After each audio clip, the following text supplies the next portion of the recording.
Hello, everyone, and as always, welcome to the Tales to Inspire podcast. I'm your host, Chris Patel, and today we've got another really special guest just for you. However, before we begin, I want to remind you that you can become a patron of Tales to Inspire by donating as little as £2 a month every single month to this inspirational movement. We also have so many things going on. We have our inspirational workshops in schools and also our inspirational workshops for adults and in your workplace. Just get in touch via our website at www.talestoinspire.com. Now, today we have an incredible guest, Chris Delaney. Now, Chris is one of those people who had a bit of a struggle. He had dyslexia and so many difficulties growing up. He was shy and also had a lisp, so always thinking that he wasn't worth anything. But today he proves just how much he is worth and how much he can give to others. I hope you enjoy. Chris Delaney, welcome to the Tales to Inspire podcast, mate. Thanks for inviting us down. I'm really excited to be here. Of course, Chris, mate, I'm so excited. We get to share people's stories every single week from people all over the world and can't wait for you to share yours. Do you want to introduce yourself, who you are, where you're from, and we'll go from there, mate? Yeah, so I'm Chris. I'm a specialised interview coach and I'm based in Manchester in England. Boom, we're getting there. Getting the Northern boys in there. I love it. Yes. So, Chris, get us a pie muffin. Some chips and gravy. Happy days. So, Chris, tell me a little bit more about where it started, your family background, brothers, sisters, and what it was like as a kid growing up. So, I used to see myself as a dyslexic loser because I'm dyslexic. So, I couldn't read, couldn't write. I also had a terrible list, so I couldn't even talk. The 3 fundamentals, reading, writing, and talking, I was terrible at. So I kind of left school with no qualifications and no hope. But in my home life, I grew up with a large family. There's 5 of us, 5 kids, 2 parents, and we lived on a council estate in the northeast of Manchester. So coming back in that council estate, and a lot of people who are listening from America or different places, council estates, what we say in England, they're quite tough places to grow up. And there's a lot of fantastic people and communities, but there's also often crime and gangs and things like that there. And there's lots of them over the north, all over England, really, isn't there? And they're government funded and things like that, and subsidised. But, Chris, what were your dreams as a kid? You've lived on a council estate. Did you have any dreams living there? Like, what did you think you were going to be? What were you going to do? I had no dreams. I had no hope. I had no aspirations because this dyslexic loser just thought, I'm going to end up in low-skilled, low-paid jobs. And that's what I ended up doing. I ended up working in like packaging warehouses, production warehouses, just doing these like sweeping the floor jobs, sellotaping the boxes up, stacking up the pallets. And I really thought my life was going to go nowhere. But inside myself, I did have this passion. I always wanted to work in a sector where I could help people.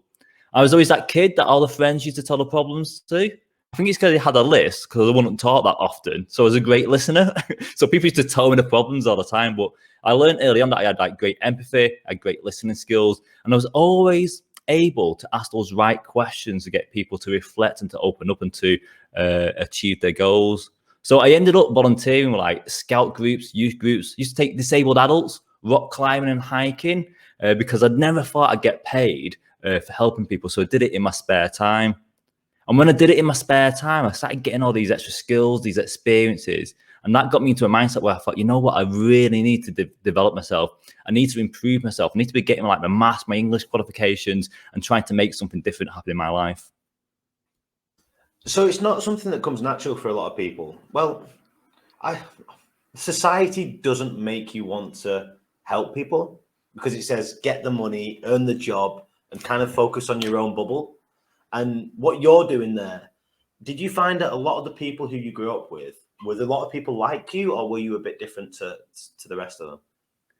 I was different in the sense that because I was dyslexic, I just thought I was stupid. And, you know, we had to read Romeo and Juliet at school. I remember having to read out like a chapter of Romeo and Juliet and just looking at the words, and all your letters just kind of like jumped around and got in the wrong order. And I just couldn't pronounce anything in that book. I remember in primary school, actually, one of my jobs from this teacher was, can you write down everyone's name on a label and put that people's name onto their drawer where we used to keep our pens and pencils and pads? And my best friend in primary school was called Luke. And when I wrote his name down, I wrote it as L-U-C-K. I wrote Luke instead of Luke. And that's when I realized that there was something a little bit different about me. it definitely gave me a mindset of being not worthy, not good enough, that I was a little bit different.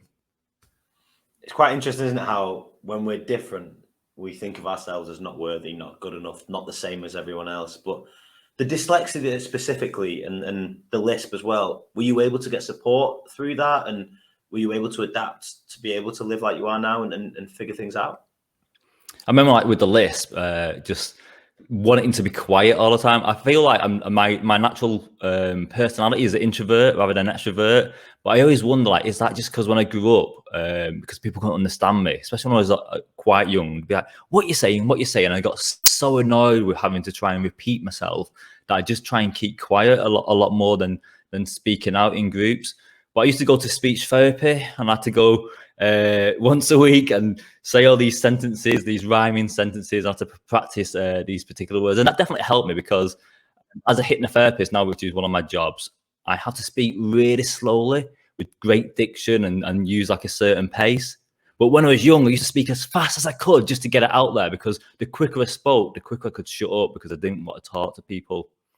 With my dyslexia, I ended up going to what they used to call a special school. So I had to go to this school where other people with different learning disabilities, we all went into this one classroom. They put all the kids with learning different disabilities into one classroom, even though each of our disabilities was so varied and different. Like, I don't know the science behind sticking it all in one classroom, but it didn't make me feel good at all. I used to get offered help in terms of like technology as well. I remember when I got back into mainstream high school, I went to this like professional meeting where all these people was talking about me. I had no idea what they was talking about, but I knew it was about me because I was the only pupil in this room. And in the end, they said, like, you got this thing called, we call it dyslexia, and what we're going to give you is a dictaphone. So instead of having to write things out, you can just talk into this dictaphone, and then your teacher will listen to what it is you're saying instead of writing, and we'll mark you on that. And I remember thinking, if I go into this school where all these stereotypical kids from the council estate are, if I pull out a dictaphone, everyone's going to be looking at me, and then everyone's going to be like picking on me and saying like, "Who's the guy with the dictaphone?" So I declined that technology, that support. And part of me thinks, was that a good thing because it made me had to like read and write a little bit more, or was it a bad thing because that technology might have got me higher qualifications? Isn't it interesting that once again that we're doing things out of fear of what others will say or what others will do, which is so true. I mean, you're different. People are going to pick on you. People are going to bully you. That kind of things. Just so frustrating, mate. Where does your journey go from there, Chris? It's frustrating because humans fear rejection. We'll be like, we belong in groups, we belong in teams, we belong in tribes. That's our genetic makeup. We need to be part of a bigger group than just being an individual. So if we do anything that's different, we think that group's going to reject us, and that reject us creates loads of fear. So that's why we prefer to be quiet and not shout out and not make ourselves be seen as someone different, because we fear rejection. And that's the same why people are scared of public speaking, job interviews, asking someone out on a date, because we just do not want to be rejected. And it comes back to this tribal mindset that we have. I actually read a stat recently that, what was the study? I can't remember where it was. And the study said that more people, I think they asked for the top 10 worst fears, and above death, I think death was second or third. Above death was speaking in front of 50 or 100 people. Yeah, so they do these polls like all the time, and it's always that order. It's always public speaking, or it's actually being the center of attention, which covers public speaking and just the limelight being on you, and then death. So it's funny that, isn't it? Because people are more scared of talking about themselves in a job interview, as an example, than they are of dying. How daft is that? Like, you're more scared of speaking about yourself than you are of dying. Honestly, and then that's one of the weirdest things that I absolutely love speaking in front of people. I hate interviews. It's probably one of the reasons why I started my own business. And I hate anything to do with asking people on dates, just like, get the dating apps kind of thing. But where does your journey go from there, Chris? So I leave school. And the thing about being dyslexic, I thought, do you know what? To stand out or to be successful, I just need to have like a really strong work ethic. So I was the guy who stacked more boxes on the pallet than anyone else. I was the person who wrote more posters than anyone else in a production warehouse. I just had good work ethic. I arrived first and left late. I had that sort of mindset. But I get a lucky break, Chris. So I get this amazing lucky break. I get a chance to learn how to drive a forklift truck. So for anyone who doesn't know, a forklift truck is like the sort of car with two big forks on the front of it that takes pallets off the HGVs for the warehouses. So it's a truck that allows you to lift like massive weights. So I'm on this course, and I'm a kinesthetic learner. You know, being dyslexic, the advantage is that you learn by doing something. I'm a kinesthetic learner. So I get on the truck, and I am the king of that truck. There's no one else who's better than me on that training course. I drive for the chicane, I lift up the pallet, I put it back down, I reverse out of it. I am doing amazing. But some of my colleagues are really fearful and anxious about being on this big beastie machine. And when they get on the truck, they drive it really timidly, they crash into the chicane, then they reverse it into the warehouse wall, then they drive over the instructor a couple of times, and they're just panicking. And the instructor on day 2 of the course says to me, he goes, "Chris, you're doing great, lad. You're going to pass this course." And he turns around to my colleagues and goes, "But you guys, you're probably going to fail it." This guy was not a motivational speaker. And I could see like the fear on the faces of my colleagues. And I went over to him, and I don't know why he did this, but I went over to him and I just whispered him this visualization technique that I used to do with the disabled adults when we took them rock climbing. They got a bit scared of the heights. I used to just get them to imagine them being successful. And I just said to these guys, like, just imagine yourself being great on this truck. And they get onto the truck and they start driving it with confidence, and they go for the chicane, lift up the pallet, put it back down, and reverse back out. And in the end, they pass their forklift truck test. But this isn't the lucky break. The lucky break comes 12 months later. 12 months later, the guy who taught me to drive a forklift truck comes to visit me in the same warehouse, and he's like, "Chris, do you remember who I am?" I'm like, "Yeah, you're the forklift truck guy, aren't you?" And he goes, No. He goes, "I'm the managing director of the organization." I was like, "Oh." He goes, "The reason I was there that day is because the instructor was off ill, so I just came down to fill in because he was going to be off for a couple of days. And I always remember you whispering something to those anxious colleagues of yours, and then turn them into these like great, confident people who passed the test. We talk about you in every of our monthly team meetings. We always bring up the magic whisperer." I'm like, wow, what a great praise. He's stolen that. This guy's come down to say how wonderful I was 12 months ago. And he goes, "We've actually come down here, though, to give you a great opportunity. We want to teach you to become a forklift truck instructor." I was like, wow, this is my lucky break. And then he says, "But the course costs £3,000. Right, this is early 90s. There's no minimum wage. I'm on like, I don't know, £2 an hour or something. I got £30 in my bank. There's no way I'm going to have £3,000. I thought, this is a con. I give him all this money that I don't have, and there's not even a job at the end of it." And he reads all this on my facial expressions. He goes, No. It costs £3,000, but we're going to pay for that course. We're going to mentor you. We're going to train you. We know about your dyslexia. We know you got no qualifications. We're going to support you, and we're going to help you to become successful, because we see something special in you. My only question is, do you want to take this lucky break? And I said yes. And I think the two things that make me successful are, I've got a passion about helping people. So that drives me. Everything I do is always about helping people. But I now say yes to lucky breaks. I'm not bothered about being rejected anymore. I'm bothered about just being the person I can be, the person I am, the person I want to be. So I say yes to lucky breaks and follow my passion. Wow, Chris, mate, sorry, I was writing down so much I was taking in. I was absolutely loving it. So your lucky break, he says, all right, we're going to pay for a £3,000 course. You're going to be a forklift truck driver instructor. And what's next? Does it happen? Do you do the course? Where does your journey go from there? So I'm doing the course, I passed the course, and I've been doing this job for a couple of years. You've got this massive pay rise, these great, it's a really small trading company, but the team's great, the manager's great, getting loads of support. I'm also becoming trained to be an MBQ assessor within the organization and doing maths and English qualifications, and I'm just feeling great about myself. Within a couple of years, though, the guy who offered me the job, the managing director, says, "Chris, just to let you know," he says actually this to the whole team, but "Chris, just to let you know, I'm closing down the company. I'm moving to Australia." And I'm like, oh no, I'm going to end up back in these warehouse jobs. You know, I'm going to lose this potential great opportunity. I'm going to take 5 steps back. And I was like really paranoid. I was thinking, I can't believe, you know, this lucky break's come and then it's just gone. And then I thought, you know what? No, I need to make the most of this. Like since being employed, I started to read more. I started to read books. I could never read a book. When I was at school, I could not read at all. My first book took me like 12 months to read, and now like I read books like, you know, within 3 or 4 days I read like a full book. And I thought, you know what, I need to carry on with this potential opportunity. So I started applying for loads of different jobs, and I ended up getting a job being an employability trainer. So we used to train unemployed people from the job centre to become employable. So we used to do like CV writing, job interview techniques, and all this other stuff. But what I noticed on that course, and what I noticed with the disabled adults that was rock climbing and hiking, and what I noticed with the kids in the youth groups and the scout groups, is that most people had massive anxiety and just struggled to be confident. And it was the same with these unemployed people.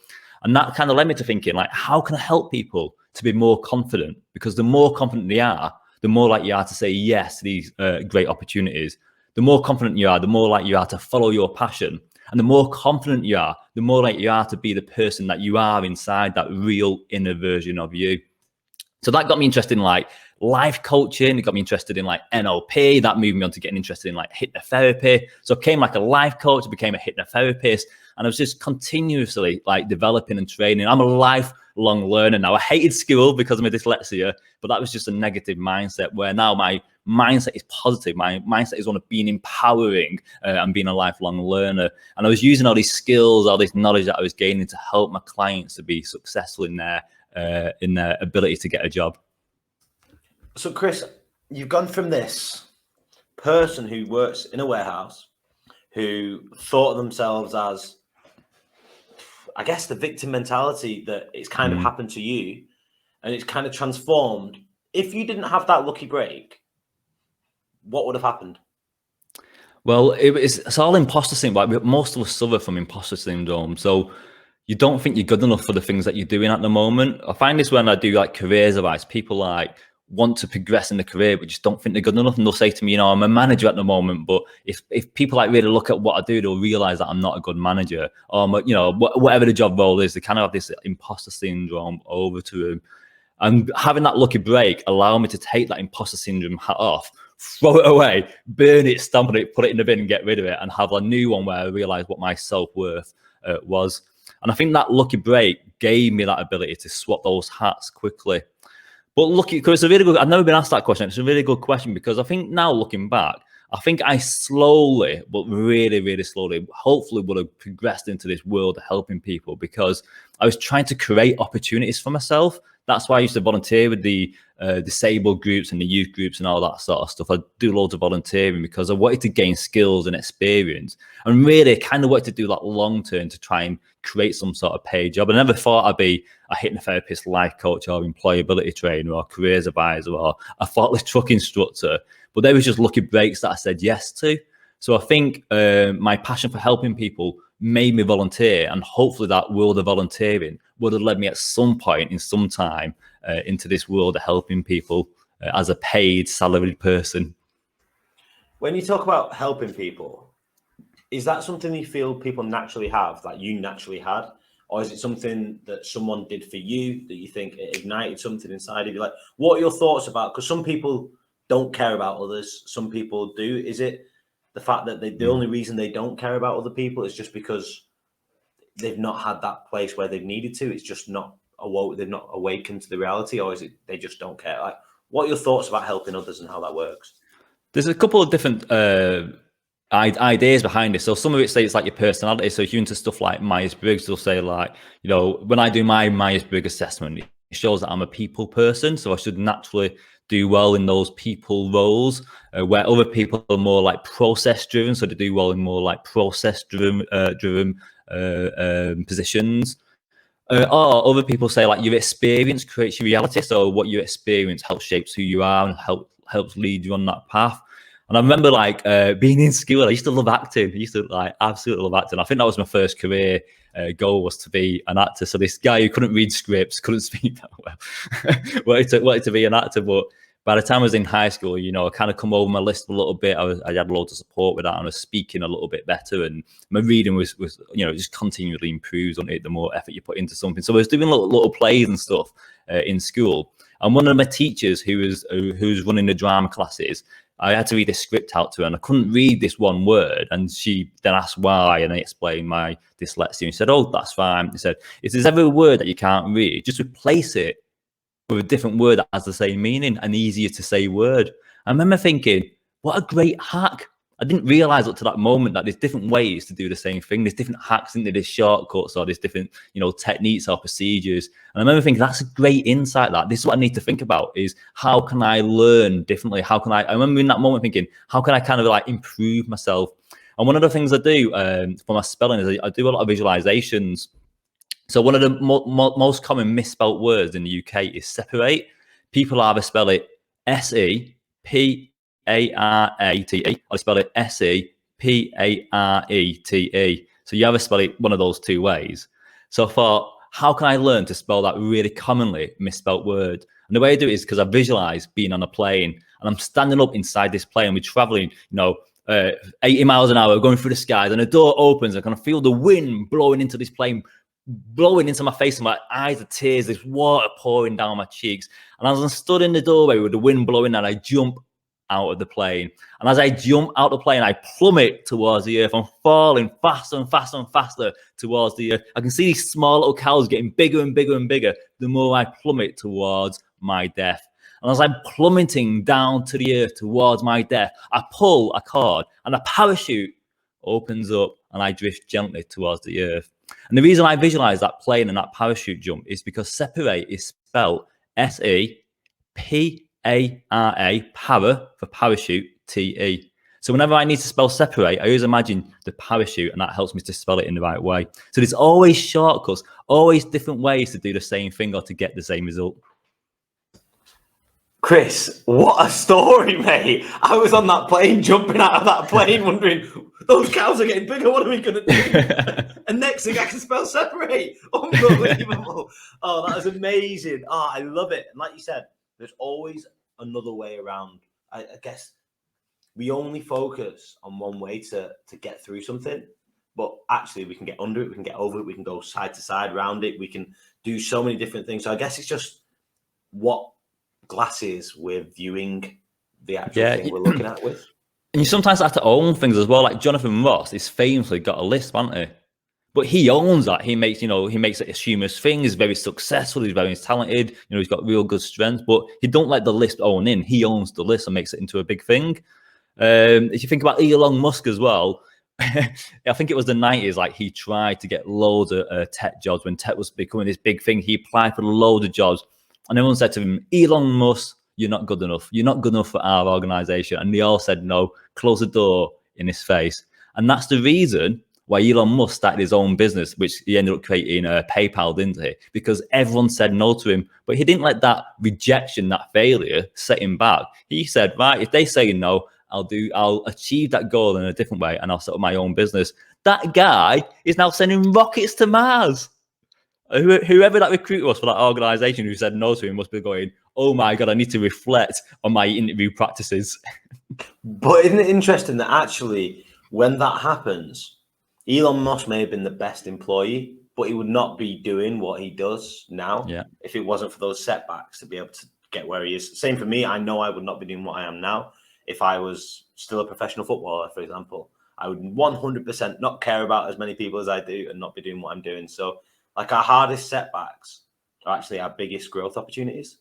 Yeah, definitely. So sometimes people say to me, like, if you go back and change like one thing in your life, and I always think it's a really good question, that because if I did this or I did that, I might be doing X, Y, and Z now, but not really, because your experiences, your beliefs, your values, everything that you do in your life shape the person who you are right now. And if that person's someone you're proud of, then you don't really want to change anything, including the negative experiences, because it's helped shape who you are. I agree completely. So, Chris, where does your story go from now? So, as in my future? From there, yeah. Oh, from there, yeah. So basically, I ended up getting like loads of career coaching, careers advisor qualifications, and I kind of moved from the employability delivery team, the the delivery of like group employability training courses into doing like one-to-one career advice, and I get qualified, and I've, you know, by this time I got loads of qualifications, and I'm doing all right. But I always had this thing, because it always comes back to my initial passion. I wanted to help people, but I always wanted to help people quicker and faster than anyone else. So years ago, it used to take you like 10 sessions to overcome, you know, a Spinophobia, as an example, like 10 1-hour sessions with a therapist. And I do that now in like one session. But I kind of want to get to the stage where I meet someone and go, oh, I'm really nervous in job interviews. And I like click my fingers, and in 10 seconds, I can cure that person. So I'm always looking at new technology, new research, new advice, new processes, new procedures to help people to become more confident. So when I'm working with people, when I'm coaching them, advising them, I can use these techniques to get like rapid results, instead of someone having to wait for a long time to become more confident. I want to help people become really confident in the moment.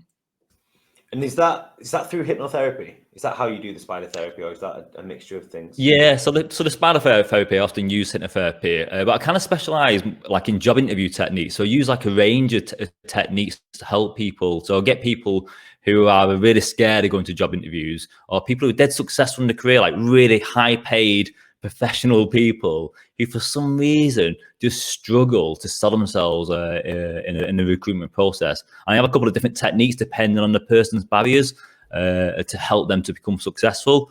Recently as well, when COVID started, I thought like COVID's come, the pandemic's here, we're going to be locked in for a while, what should I do? So I read loads of research papers from across the globe on what makes someone successful in the job interview.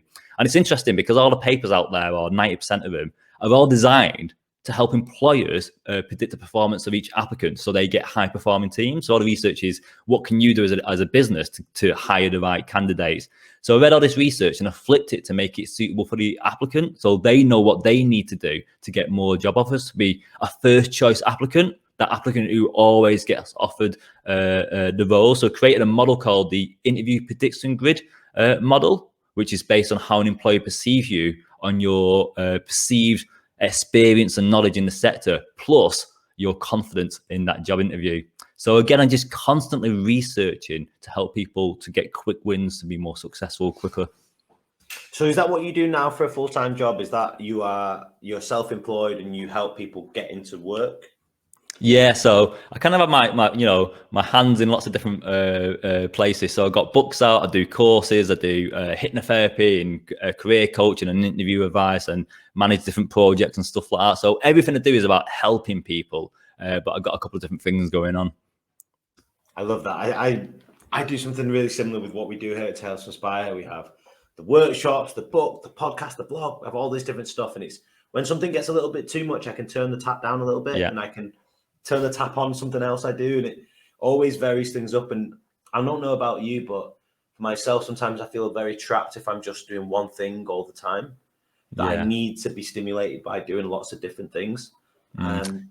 Yeah, I think that's so true, actually. I think one of the things when I do like the life coaching stuff, and people say, you know, I kind of need to like look at my one make it better. And one of the first things I talk about is their temperament. I'm quite interested in like the Myers-Briggs theory as well, and that often says that, you know, you are really into variety, like us two are, and you like lots of different things, starting things, mixing things up. But other people are completely opposite and like to, you know, focus really on one thing, become an expert, a professional in that particular discipline, and just do that really well, start and finish that particular project. And it's really good to understand like not what your strengths and weaknesses are, but what your temperament is. Like, what are the things that energize you? What is it that makes you be the best version of you? Like, what environment is that? You know, do you need to be process driven? Do you need to be innovative? Do you need to be creative? Do you need to be on your own or be part of a team? You know, what is it that makes you the best version of you? And sometimes understanding your personality, your temperament, that environment really helps you to figure out what it is you can do in life. So is that what you do when you're with people individually? You try and get to their why they do what they do and understand who they are to be able to move forwards? Yeah, so I kind of have like three lots of clients. So we have like the first lot of people who are like really anxious, either about spiders, heights, or job interviews, or whatever it is. And I basically make them more confident, generally speaking, using like hypnotherapy. And then the second lot is because I specialize in job interview techniques. Like that's like my big business. My website's employmentking.co.uk, and it's all about job interviews. So that is just like people come for 3 sessions normally, and by the end of it, they just start getting loads of job offers everywhere. And then the third thing I do is the thing that I've been doing the longest, which is, people know it as life coaching, where I get people who want to make a change in their life, want to achieve a goal, or, want to make a big difference. And that's when you get help people to break down what they're doing now, get them to think about their values, their goals, what things are stopping them, what the risks are for achieving these things. And you kind of a little bit more slower than the hypnotherapy, help people to set a path and achieve that path. But really, it's about getting people to reflect on themselves. Once you start understanding who you are, what drives you, what stops you, that's when you can start making big changes. I think that self-reflection is one of the hardest things for individuals to do, right? To sit and just be with themselves. Like, I could tell you, Chris, you should do this. Chris, you need to get that done. But actually, for me to do it is probably one of the hardest things. Where does your journey go? Like, you're doing this. I assume this is your full-time, everything you do.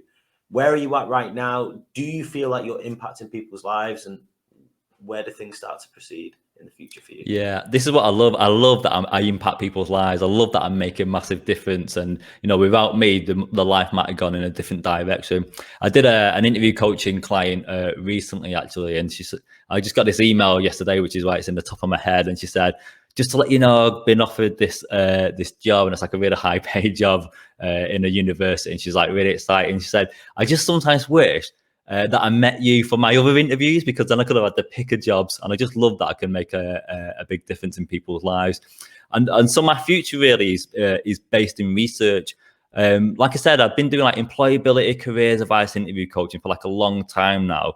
But what I've been doing a lot more is looking just at the research rather than just using my experience to help people. I've been looking at reading academic research papers to understand the psychology, like decision-making processes, reading about like neuroscience and stuff like that to help people be successful, but having that backed up with research. So my goal, like I always say, is to help people be successful in a quicker time. You don't need to spend 10 years changing your life. You can change your life right now. Like this moment, you can change your life. And that's what I want to get with all my clients. Have so much knowledge, experience, and research in my head that I can help them change in the moment rather than like 1, 2, or 3 sessions time. I love that. You might be out of a client very quickly though, Chris, if they're only coming to you I don't for mind. 1 session, but that's... There's like 100 billion people in the world, isn't there? You'll never run out of clients. I teach people, I train people to be life coaches as well. Like I said, I got my finger in many pies. It's all about helping people. And when I'm training people to be life coaches, at some point, every single one have asked me, are you not worried that I'm going to take your business? I'm like, no, I'm not worried at all. One, because we've probably got different niches. I specialize in like job interview coaching, and you want to do, financial coaching or whatever it is. And 2, people respond better to different people. So some people respond well to my coaching style. Other people respond well to your coaching style. And then 3rd, there's so many people in the world. We'll never run out of clients. If there's only a need for one business, there'd only be one clothes shop. There'd be only one bakery, wouldn't there? There'd only be one fast food joint. There's so much work out there. You don't need to be scared of that. I love that. And there's another thing that a true teacher, I read this the other day from, so I practice Nietzsche in Buddhism, and in our Buddhist practice, he said that a true teacher wants their students not just to be as good as them, but to do even greater than them. Yeah. And actually, that's true reality. Actually, I don't want people just to be supported. I want them to do better than me so they can support even more people. Yeah, definitely. Because if they're doing that, they're producing that, and they're encouraging others. That's how we really build value, happiness, creation, and peace. Yeah, I absolutely love that, because this is what my goal is. I always want to help people. I remember when I was a scout leader, and this young kid got brought into the scout group by these, what I presume was parents at the time, but there was carers. And I could just instantly tell that this kid was like really shy, really introvert. And when I got talking to the carers, I found out like he lived in a care home and he'd been through some, negative experiences, and he was really shy and really timid. So in this youth group that I used to run, I used to make it like really fun, really interactive. So there was like a brain tease on the board. There was like a physical challenge on the day, and then we had the main activity. And I was really encouraging this young person to join in. And he said, no. He didn't say no, but he just kind of went, he just wants to sit here, and just kind of sat on a chair and didn't speak to me all night. And he came for a couple of different times and did the same thing. And then he'd join in the first little game. And then in the end, he was like doing all these different activities. Anyway, after a couple of months of this kid coming once a week to the scout group, his carers came in to see him, and I thought, oh no, there's a problem. Like, people only come to see you, don't need the parents and carers only come to see you if there's like a problem. And I thought, oh, this, something's happened. And he said, Chris, can we have a word with you at the end of the night? And I was like, oh my God, like what's happened? Like, has it been bullied? There's something gone wrong? Did I accidentally swear or something in one of the sessions? Like what's happened? So I was thinking about this all night. And at the end of the night, and I met these carers. How can I help you? Is the problem? They said he went to get milk on his own. I was like, what? Did you just say he went to get milk on his own? He said, yeah, a couple of days ago, he went to get milk on his own. We can't believe it. And I was like, really thrown back by this like strange. I thought they was going to say like, he's been bullied. This has happened. I don't know what you mean. He went to get milk on his own. He said, let me explain. He said, in the care home, whenever we run out of like cornflakes or milk or bread or something like that, we'll send one of the young people to go off and we'll give them some money to go and get it, and they bring it back. But this particular young person, because he's very shy and intimidated, said he would just never go. He would never ever do that. But the other day we ran out of milk, and I said, who wants to go get the milk? And he said, I'll go. And everyone stopped and looked at him and didn't believe that he was going to go get the milk. So we said, we gave him the money, we put his coat on, and we sent him outside. But we had 2 care workers follow him because we wasn't too sure what was happening. And he went and got the milk and brought it back, and he said, it might seem like a small thing, this, but this is a stepping stone for him changing his life. And it was really true that, because after that particular incident, him going around the corner for 100 meters to get a bottle of milk with £2 in his pocket, he started talking more in the sessions. He started joining in all the activities. He started being really, really confident within himself. And I got really friendly with the care workers. And over like the next 12 months, they kept giving me updates of how well he was doing. And I remember thinking, this is what I love. This one little thing, it sparked something inside of me. Like, I don't know what it was. It might have been the other young people in there, the other leaders. It might have been myself, or it might be a mixture of these things. But something sparked. Then that spark has ignited something big. And I don't know what he's doing now, but I hope he's doing something very successful in terms of himself, very successful. So he might be, he might work in retail, he might be allowed them, but I hope he's successful. And what success is, by the way, is a high level of happiness. I love that, a high level of happiness, and what a great story as well. Chris, how do people find out more about you, what you do? Do you have a website, like you said, social media? How do they get hold of you? Yeah, so my website is employmentkingdom.co.uk, and that's where I talk loads about job interview techniques, because that's what I specialize in. I'm on LinkedIn all the time as well, so you can find me on LinkedIn. And my book, What is Your Interview Identity, is on every bookshelf in every bookshop. Love it. Absolutely love it. So I've got some quick fire questions for you. Is that all right? Yes. Right. So what's going to happen is I'm going to start a sentence. It might just be a word. It might be half of a sentence, and you're going to finish it. If you want to explain about what your answer is, you're more than welcome to. Okay. So life is about being happy. Happiness is the key thing that drives you. If you're not happy, you're not successful. So whenever you're doing something that doesn't make you happy, change it and do the things that do make you happy. Love that. Community is so important, because we're a tribe. We belong in a tribe. So if you support your community will support you. I love that. I absolutely love that. Work can be fun. Work can be engaging, work can be motivating. You should always strive to do a career that makes you fulfilled and makes you happy. If you're in a job now where you're not happy or not fulfilled, either change the employer, so stay in the same sector but change the employer, or if you're doing a job that's not right for you, do a career change. Most of us have 3 careers now. We don't have one job for life. We have 3 different careers. We change employers every 3 to 4 years as well. So there's nothing stopping you being happy in your career, in your job. I love that. I never knew that most of us have 3 careers in our lifetime. That's weird, isn't it? We get kind of put down a path and that's your path forever. No, now it's 3 careers. Love that. Yeah. Okay. Next question's a little bit of a weird one, but let's go with it. If there's a government law and it was the Chris Delaney law and everyone had to follow it, what would that law or rule be that you'd make up and why? Yeah. So the law that I would implement if I was in government, if I could do any crazy law that I wanted to do, would be that you always would have to say 3 things nice about yourself each morning, because the stories we tell ourselves shape the reality of who we are. So by telling yourself really positive things in the morning about how great, how wonderful you are, the more likely you are to then be successful in that particular day. And if you did that every day, and it makes a small, like 1% change every single day, the compound effect of that 1% change every single day on your happiness would start curving up at a very steep angle. So your happiness will be at a really, really high level.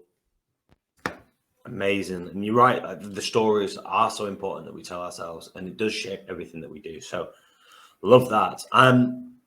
Another question that I don't usually ask people here: how much of life is about luck, and how much of life is about you just working hard and getting to where you need to get to? Life is all about luck, but we make luck as well. You know, I was volunteering as a very young person, thinking I was like a loser, I was going to be unsuccessful in these low-paid, low-skilled jobs. But I created my own luck, because that volunteering experience, when I got onto that forklift truck course, created that lucky opportunity. If I didn't volunteer, I would never have done the magic whisper, and then never become a forklift truck instructor. And God knows what I would be doing now. So life is filled with lucky opportunities. Most of us just say no to those lucky opportunities. Most of us don't take the risk and jump on those opportunities when presented. Life is full of luck, but you make your own luck. Yeah, definitely. And if you look at the world as an unlucky world that you live in, I am unlucky, you're automatically putting yourself on negative frequency to actually not seeing those opportunities.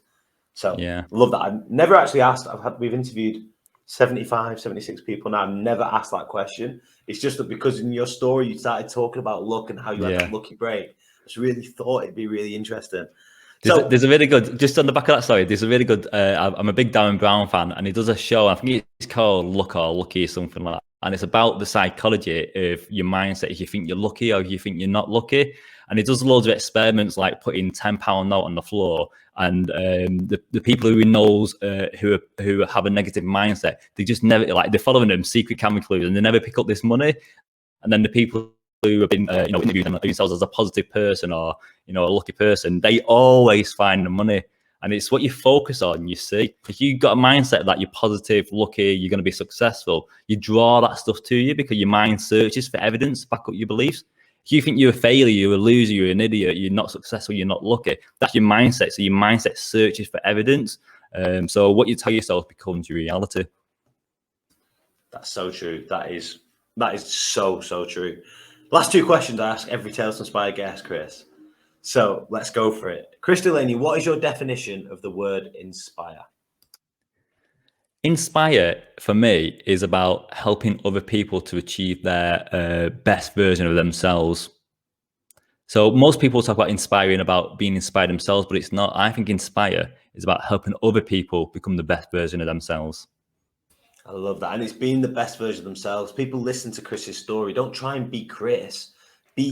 Hopefully that ignites you to be the best version of you. And I think that's the beauty of sharing so many people's stories. You said it before, that one life coach might not be right, but another person might be. That's why, once again, we share so many people's stories that my story might not work, but Chris, you might just connect to someone who's not been able to connect to someone their whole life. And you might be that spark.